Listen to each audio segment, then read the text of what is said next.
प्रिय दर्शकों, आप सभी का स्वागत है हमारे इस YouTube चैनल पर। दर्शकों,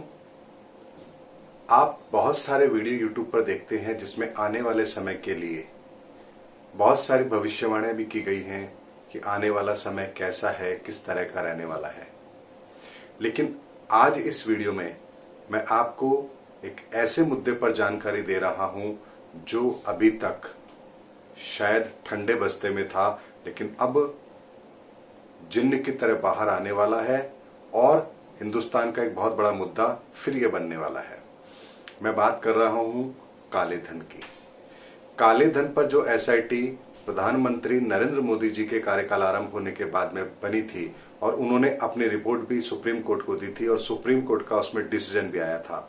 लेकिन बहुत लंबा समय बीतने के बाद भी अभी तक उस पर कोई ठोस कार्रवाइयां नहीं हुई हैं, ना ही उन लोगों के नाम सामने आ पाए हैं जो इसमें शामिल हैं और ना ही वो धन वापस आ पाया है। वर्तमान के अंदर जो परिस्थिति चल रही है, जिसके अंदर भारत सरकार के सामने भी, रिजर्व बैंक के सामने भी, आम व्यापारी के सामने भी, आम जनता के सामने भी, उद्योगपतियों के भी सामने भी, सबके सामने अर्थव्यवस्था को लेकर के बहुत गहरी चिंता दिखाई देती है। और इसका समाधान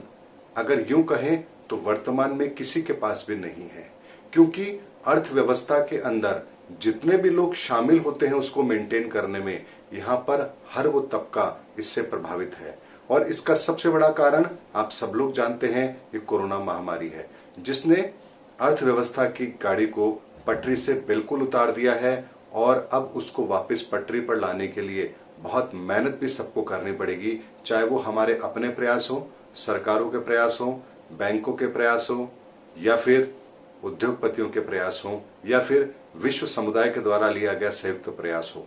ऐसे में अब जब सारे सोर्सेज हमारे लिमिटेड हो चुके हैं, टैक्स कलेक्शन आ नहीं सकता, क्योंकि कंजम्पशन नहीं है तो टैक्स नहीं आएगा, और प्रोडक्शन की अपनी एक लिमिटेशन है, जितनी डिमांड होगी उसी हिसाब से प्रोडक्शन होंगे। फाइनेंस के हालात बड़े खराब हैं, अकाउंट एनपीए होते जा रहे हैं। ऐसे में यदि भारत सरकार काले धन पर जो एसआईटी गठित हुई थी उसको लेकर के, या जिन भी लोगों का काला धन विदेशों में है उनको लेकर के, या फिर सुप्रीम कोर्ट अपनी तरफ से कोई पहल करके अगर यहां पर कोई एक्शन लेते हैं, तो ये मुद्दा बहुत बड़ा मुद्दा बनने वाला है। यानी कि आने वाला समय काले धन पर फिर एक नई राजनीति को जन्म देने वाला है। ये मुद्दा बहुत तेजी से गरमाने वाला है और इस मुद्दे का प्रभावी होना भी अवश्यंभावी लगता है, क्योंकि वर्तमान के अंदर कहीं पर भी पैसा नहीं है तो सिर्फ सबकी निगाहें एक ही जगह जाकर टिकती हैं कि जो काला धन हिंदुस्तान से बाहर है, उन लोगों का, जिन्होंने हिंदुस्तान के लोगों की मेहनत की कमाई को विदेशों में ले जाकर जमा किया है, उन लोगों को यहाँ पर पहल करनी चाहिए और वो पैसा हिंदुस्तान के लिए जरूर लगाना चाहिए, क्योंकि एकमात्र विकल्प अब यही बचा है कि हिंदुस्तान की सरकारों के सामने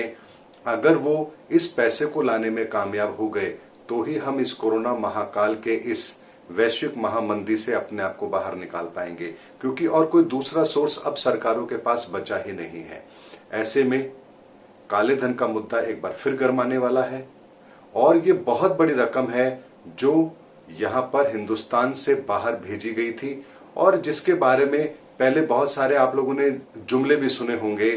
कि हर खाते में 15 लाख रुपए आ जाएंगे और न जाने कितनी तरह की बातें यहाँ बनी थी। लेकिन दर्शकों, मैं आपको एक चीज बताना चाहता हूं, जुमले बनाना, उनको पब्लिक के बीच में पॉपुलर करना एक अलग विषय है, लेकिन ये बात निश्चित है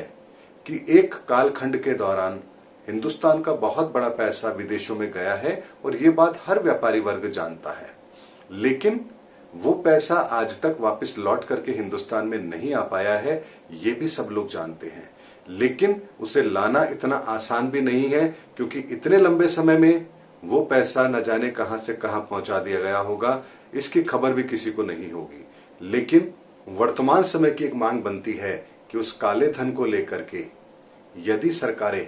संजीदगी से कोई कदम उठाए तो यहां पर सरकारों को निश्चित तौर पर एक लाभ मिल सकता है, क्योंकि ये मुद्दा ऐसा मुद्दा है जो राजनीतिक मुद्दों से भी आगे बढ़ करके है, क्योंकि इसमें सीधा सीधा पब्लिक का इंटरेस्ट भी जुड़ा हुआ है। राजनीतिक फायदे पब्लिक को नहीं पहुंचते हैं, लेकिन यदि काले धन का मुद्दा उठता है, काला धन यदि हिंदुस्तान में वापस आता है, तो इसका लाभ सीधा सीधा भारतीय अर्थव्यवस्था को मिलने वाला है और इसका इंपैक्ट एक आम आदमी पर भी जरूर पड़ेगा। ऐसे में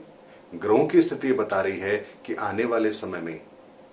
राजनीतिक मुद्दों के अलावा एक मुद्दा और है, और वो है काले धन का मुद्दा, जो यहां पर अब फिर गरमाने वाला है। और इस बार ये आर पार की लड़ाई होगी, यानी कि ये मुद्दा राम जन्मभूमि, बाबरी मस्जिद, धारा 370, इन सब मुद्दों की जैसे हमेशा के लिए खत्म होने की लाइन में लगा है। और इस बार ऐसा होता हुआ नजर आ रहा है, क्योंकि ग्रहों की स्थिति ये बता रही है जब हम एक नए स्वर्णिम काल में प्रवेश करने जा रहे हैं, तो मुझे नहीं लगता कि ऐसा कोई मुद्दा अब इस संसार में बाकी रहेगा जो आने वाले समय में हम लोगों को परेशान करे। ऐसे में पूरे विश्व लेवल पर जितने भी मुद्दे आप देख रहे हैं जो अब तक पेंडिंग पड़े हैं, एक एक करके उन मुद्दों का समाधान होना शुरू होगा, चाहे फिर वो कोई से भी मुद्दे क्यों ना हो। ऐसे में देखना यह है कि क्या आने वाले समय में भारत की राजनीति के अंदर अर्थव्यवस्था को लेकर कुछ एक बहुत बड़ा मुद्दा है,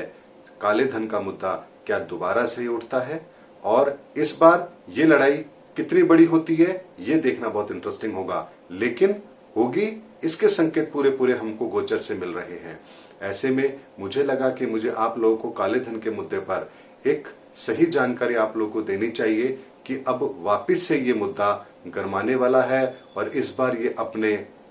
अंतिम फैसले तक भी पहुंचेगा। और इसका जो भी हल होगा, सुप्रीम कोर्ट के द्वारा, सरकारों के द्वारा या न्यायिक जांच के द्वारा, जैसा भी हो, ये कानूनी चीजें हैं, इसके बारे में मुझे ज्यादा नॉलेज नहीं है। लेकिन ग्रहों के आधार पर मैं ये बात जरूर जानता हूं कि आने वाले समय में ये मुद्दा फिर गरमाने वाला है और इस बार इसका स्थायी हल भी जरूर निकलेगा। ये बात ग्रहों की स्थिति बता रही है। उम्मीद करता हूं मेरा वीडियो आपको पसंद आया होगा। अगले वीडियो में फिर आपसे मुलाकात होगी। तब तक के लिए जय हिंद, जय भारत।